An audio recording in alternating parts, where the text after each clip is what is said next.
The story of India's energy sector has always been closely tied to global politics, but in recent months, it has taken on a completely new dimension. After Western sanctions disrupted Russia's ability to sell oil freely in global markets, India emerged as one of Moscow's most important buyers, and within India, Nayara Energy became a central player. Today, we are witnessing how sanctions designed to weaken Russia's oil trade have unexpectedly created new opportunities for India, reshaping energy flows, global alliances, and even the balance of power in the oil economy. This story is not just about crude oil or exports. It is about how India is quietly leveraging global turbulence to its advantage. While nations like the United States and Europe are watching with growing unease. Nayara Energy, which operates India's second-largest private refinery in Vadnar, Gujarat, has a unique backstory. Once part of Essar Oil, it is now backed by Russian giant Rosneft and an international investment consortium. When Western sanctions hit Russia after the Ukraine war, most global companies turned away from doing business with Moscow. But India did not. Instead, India saw an opportunity to buy oil at deep discounts, refine it, and either consume it domestically or export products abroad. This is where Nayara's role became pivotal. By sourcing discounted Russian crude, refining it efficiently, and then selling petroleum products like diesel, gasoline, and jet fuel to markets across Asia, Africa, and even Europe. Indirectly, Nayara has transformed what looked like a geopolitical liability into a strategic advantage. Think about it. The West wanted to punish Russia by cutting off its revenue. Instead, Russia found new buyers in India and China. And India found a way to profit by refining that oil and exporting the finished products. As a result, countries that impose sanctions are now ironically buying refined fuels that may have originated from Russian crude through Indian refiners like Nayara. It is a complex loop of global trade that reveals the limits of economic sanctions in a multipolar world. This is not just trade. This is geopolitics playing out through barrels of oil. The numbers tell a dramatic story.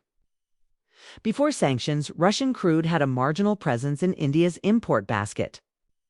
But after February 2022, Russian oil shipments to India surged by over 1,000%.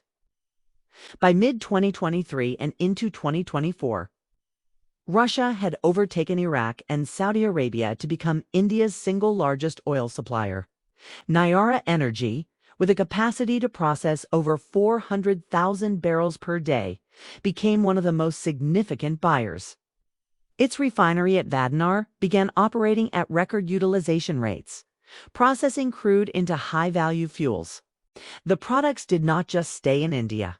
Exports surged with cargoes heading to Southeast Asia, the Middle East, and Africa, and even slipping into European markets through intermediaries. In effect, Indian refiners like Nayara turned into a shadow bridge between Russia and the rest of the world. But this isn't just a trade story. It is a story about strategy, resilience, and the shifting geopolitics of oil. The United States has expressed concern about India's deepening energy ties with Russia. American officials have warned New Delhi that buying too much Russian oil or helping Moscow bypass sanctions could have consequences for U.S.-India relations. But India has stood its ground. The Indian government has repeatedly said that its responsibility is to ensure affordable energy for its people and that it will act in its national interest.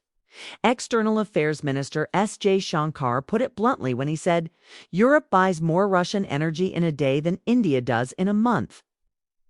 So stop lecturing us." That statement captured India's growing assertiveness in global affairs. For Nayara Energy, this policy backdrop provided a green light to aggressively pursue new markets. After sanctions, traditional markets for Russian oil Europe and North America were effectively closed. That left vast supplies looking for a home. India became the home. By absorbing millions of barrels at discounts, sometimes as high as $20 to $30 below Brent crude, Nayara could refine cheaply and offer exports competitively priced. Countries in Africa, such as Kenya, Nigeria, and South Africa, began importing more fuel from India. Nations in Southeast Asia also became key buyers, even as Europe banned direct imports of Russian crude. Some of the refined products entering Europe came via Indian refiners, another irony of sanctions. This trend has sparked intense debate in Washington and Brussels. On one hand, Western governments cannot openly criticize India too harshly because India is seen as a strategic counterweight to China and a vital partner in the Indo-Pacific. On the other hand, they know that their sanctions are being diluted by the very trade flows that Indian refiners like Nayara represent. This has created a diplomatic tightrope. U.S. officials keep urging India to diversify its energy imports, while India quietly keeps buying Russian oil because it makes economic sense. And while the West debates, India profits. At the same time, the role of private players like Nayara is critical because they are not bound by the same restrictions as government-owned companies. Indian state refiners like IOC, BPCL, and HPCL have also been importing Russian crude, but Nayara, with its Rosneft connection, has a unique ability to tap into Russian supplies directly and scale up operations. Reports suggest that nearly half of Nayara's crude feedstock now comes from Russia. This deep link makes it more resilient against global price shocks, while also drawing scrutiny from global observers. But let's step back for a moment. Why is this such a big deal geopolitically? Because energy is not just about fuel. It is about influence. By enabling Russia to keep exporting oil, India is indirectly helping Moscow stabilize its revenues, despite Western attempts to choke them. That, in turn, allows Russia to sustain its war effort in Ukraine. From Washington's perspective, this undermines their strategy. From Moscow's perspective, it proves that sanctions cannot isolate a country as vast and resource-rich as Russia when partners like India are willing to step in. And for India, it is about securing energy supplies cheaply, strengthening its own economic resilience, and positioning itself as a new energy hub for the global South. The impact on India's economy is undeniable. With access to cheaper Russian oil, India has been able to reduce its import bill, improve its trade balance, and keep domestic fuel prices more stable than in many Western economies. Consumers in India pay less at the pump compared to Europeans or Americans, and this has helped keep inflation under control. Politically, this strengthens Prime Minister Narendra Modi's narrative that India will not be dictated to by the West, that India will make independent choices based on national interest. The optics of a rising India, refusing to bow to Western pressure, resonates strongly with domestic audiences and reinforce the image of Modi as a strong leader on the global stage. Meanwhile, Nayara's exports are reshaping regional energy dynamics. Countries in South Asia that once depended heavily on Middle Eastern suppliers are increasingly turning to India. This boosts India's soft power. Imagine this. Countries buying fuel refined in India become indirectly dependent on Indian energy policy. That gives New Delhi leverage. It's not just about economics. It's about geopolitics translated into fuel cargoes. This influence extends beyond South Asia into Africa and Southeast Asia, where Indian refined products are gaining market share. Of course, this success has not come without challenges. Nayara Energy itself has faced issues accessing Western financing because of its Russian links. International banks are cautious about lending to companies that deal heavily with Russian crude. Insurance for shipping cargoes has also been complicated because Western insurers dominate that market. To overcome this, Nayara and other Indian refiners have turned to alternative insurance providers, including Russian and Asian firms, to keep the oil flowing. Indian shipping companies have also stepped up, creating a parallel logistics network outside Western control. These adjustments show how India is adapting to a new multipolar world where Western dominance of global trade systems is no longer absolute. The story of Nayara's exports after sanctions is, therefore, a microcosm of a larger trend, the fragmentation of the global economy into competing blocs.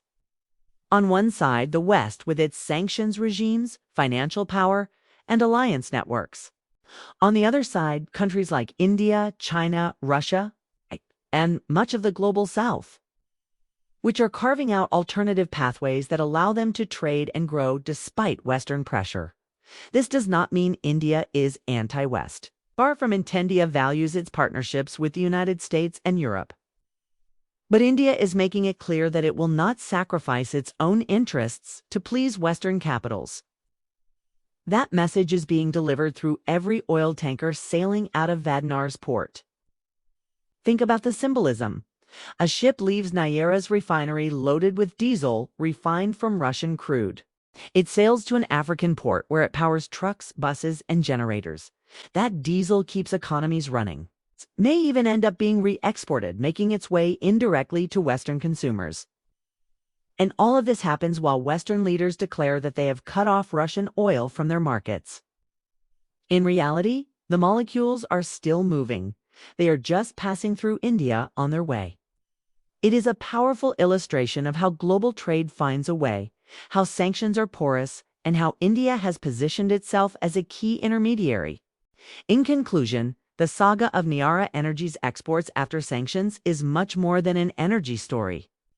It is about how India is navigating a turbulent world, finding opportunities in crises, and asserting its autonomy in global affairs. It is about how one refinery in Gujarat became a symbol of India's refusal to be boxed in by Western rules. It is about the transformation of India from a passive energy importer into an active shaper of global energy flows. And above all, it is about a changing world where power is no longer concentrated in the West, but distributed among many players who can chart their own paths. The storm of sanctions created waves across the globe. But India rode those waves skillfully, turning disruption into opportunity.